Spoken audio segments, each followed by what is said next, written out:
24-এর অভ্যুত্থানের সময়ে বাংলাদেশের জনতার উপরে নির্বিচারে গুলি চালিয়েছে। তারা নানা ধরনের অপকর্ম করেছে। বাংলাদেশের মানুষকে তারা গুলি করে ক্ষান্ত হয় নাই, লাশগুলোকে পুড়িয়ে দিয়ে নৃশংস কায়দায় তারা বাংলাদেশে গণহত্যা সংগঠিত করেছে। যে আওয়ামী লীগ এবং শেখ হাসিনা বাংলাদেশে গণহত্যা সংগঠন করেছে, সেই শেখ হাসিনা এবং আওয়ামী লীগকে ভারত সরকার ভারতে আশ্রয় দিয়ে বাংলাদেশের মানুষের বিপক্ষে অবস্থান নিয়েছে।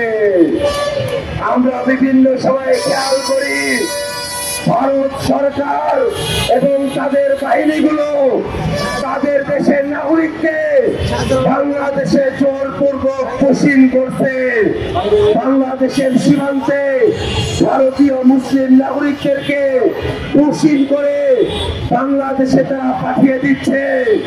আমরা ভারত সরকারের কাছে বলতে চাই, নিজের দেশের নাগরিকদেরকে নয়, পুশিং করতে হলে খুনি হাসিনাকে অতি দ্রুত বাংলাদেশে পুশিং করুন। আমরা বাংলাদেশের জনগণ শেখ হাসিনার রায় কার্যকর দেখতে চাই।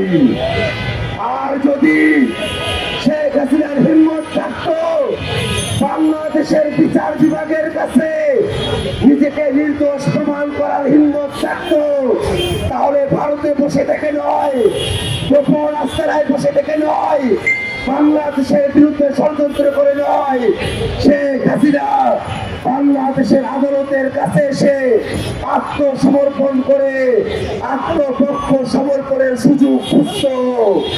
যেহেতু শেখ হাসিনা এবং আওয়ামী লীগের আত্মসমর্পণ করে আত্মপক্ষ সমর্থনের ন্যূনতম কোনো তাদের পক্ষে বৈধতা নেই, তারা জানে তারা খুন করেছে, মানবতা বিরুদ্ধে অপরাধ করেছে, গণহত্যা করেছে, কোনোভাবেই আত্মপক্ষ সমর্থনের কোন নৈতিক ভিত্তি শেখ হাসিনা এবং আওয়ামী লীগের নাই।